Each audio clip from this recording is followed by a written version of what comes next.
Oblalotak, Kanwik PC. Today is Monday. What day? All day today. Let's be responsible. Always try.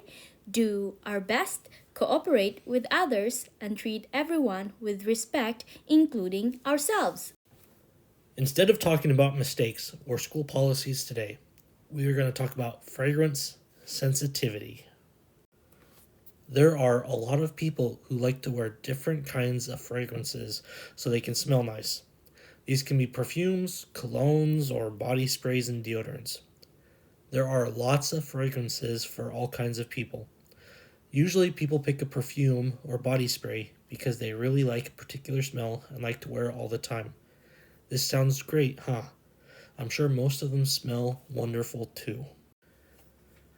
Did you know some people react to fragrances?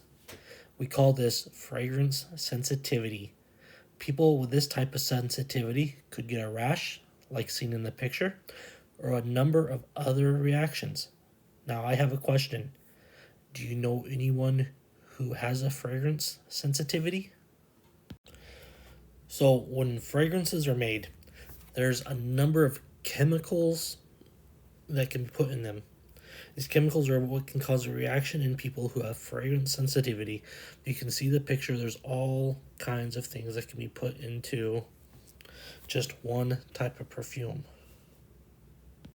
If we take a look at this chart from Women's Voices for the Earth, we can see the many different kinds of reactions that people can have to fragrances.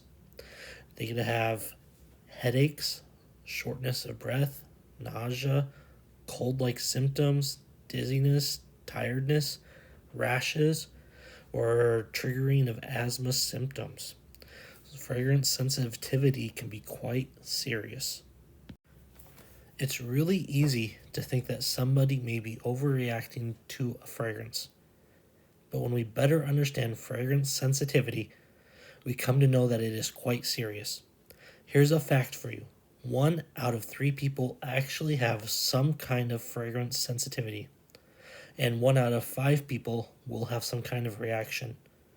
I bet if we think really hard, we may all know someone who has a fragrance sensitivity.